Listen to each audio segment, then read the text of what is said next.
How to use the point of sale system in StoreConnect. Alright, here's a quick overview of the basic features of the point of sale system in StoreConnect. To access the point of sale system in your browser, enter your store's domain name, then append onto the end of it the path which you chose when configuring the point of sale, such as POS. Doing so will bring you to the point of sale login screen. Here, enter your assigned username, then enter the register code you set, and finally the PIN code for this user. Click Login.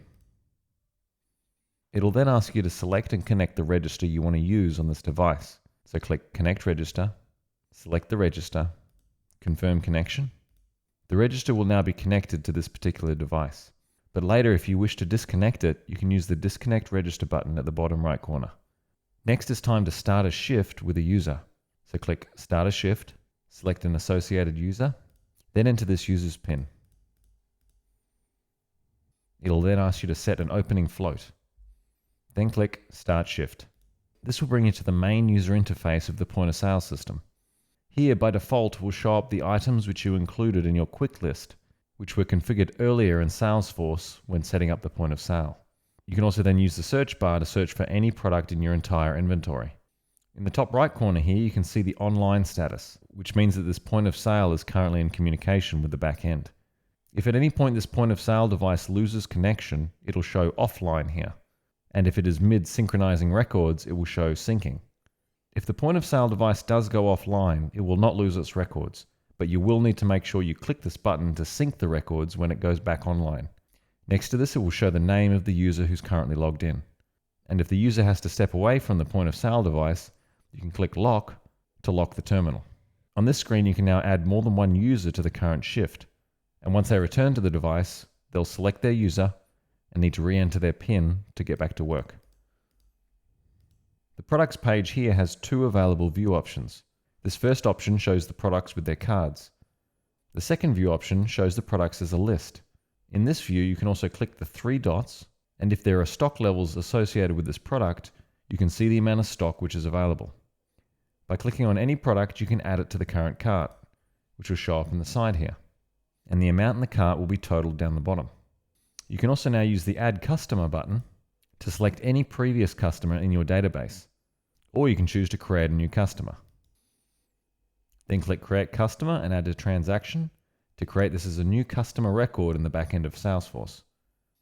You'll now see that the customer is now part of this transaction. By selecting them again, you can also remove this customer from the current transaction. Next to this is the Order Actions button. Clicking on this gives you two options. One, to park the order, which basically saves it in case you need to come back to it later. Or set a discount for the total order. Choosing the discount in currency allows you to set a custom discount, or you can use the discount percentage to simply set a percentage.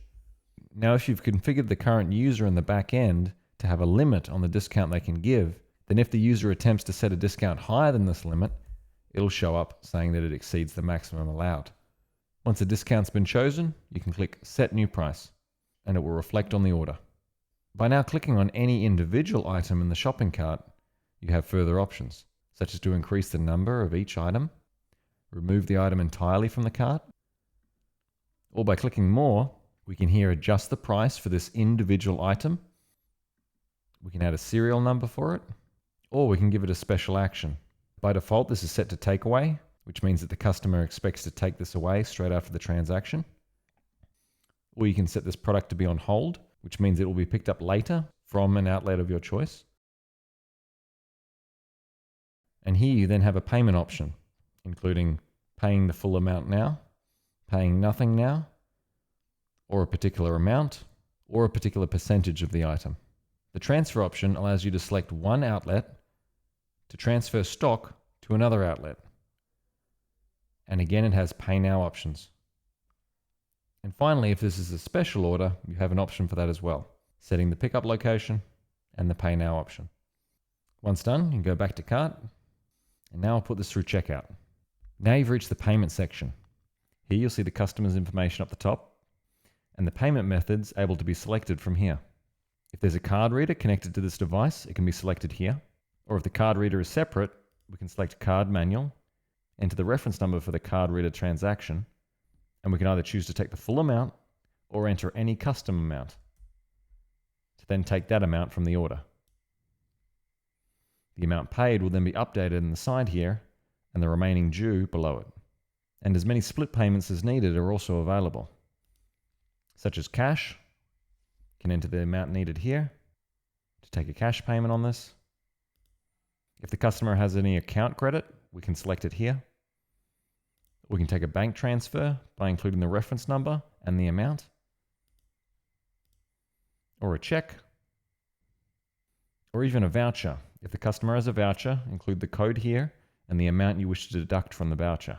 Finally, there's a pay on account feature, where you can include the purchase order number and the amount to be taken from this. If at any time you want to save and return to this transaction later, you can click Park Transaction. You can also use the Add Notes button to add notes to this order. Once the full amount due has been received, you'll be taken to the Order Placed page, where you'll see the order number, which has now been created in Salesforce, the customer, and the full payment or split payments that were made, including the order notes. You can then click Email Receipt to have the customer's email pop up and send them an email. And if there's a printer attached, you can click here to print receipt. And this is now all done. There are also further options by clicking in the menu in the top left corner. Here you can open orders to see all previous orders through this point of sale. Recent orders are shown up in the list, or if you need to search older records, you can click Search Older Records and define a date, or search via customer's name, phone, or email. If a refund is necessary, you can click the associated order, click Order Actions, then Refund or Exchange Items. Select any items in the order you want to refund or exchange, then click Select, and then choose a payment method to make the refund.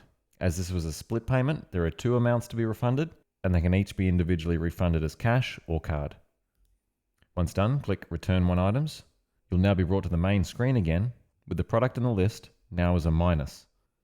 Now click Checkout, and again we can now make the refund in part payments. So we'll do $15 on card. It now shows the remainder to be refunded still, which I'll do in cash. And this refund has now been lodged into the back end. Also in the menu you have Pickups, which will list any and all transfers of stock between locations, including information on any of their order statuses. You can then access a full customer database list, as well as a list of any suppliers as part of your Salesforce org. Clicking on one will open details as well as contacts. There's also a settings menu for more advanced settings. Once a user is ending their shift, they can open the menu, click End Current Shift, enter the closing balances, and click Confirm. And that's a basic overview of using the point of sale system in StoreConnect.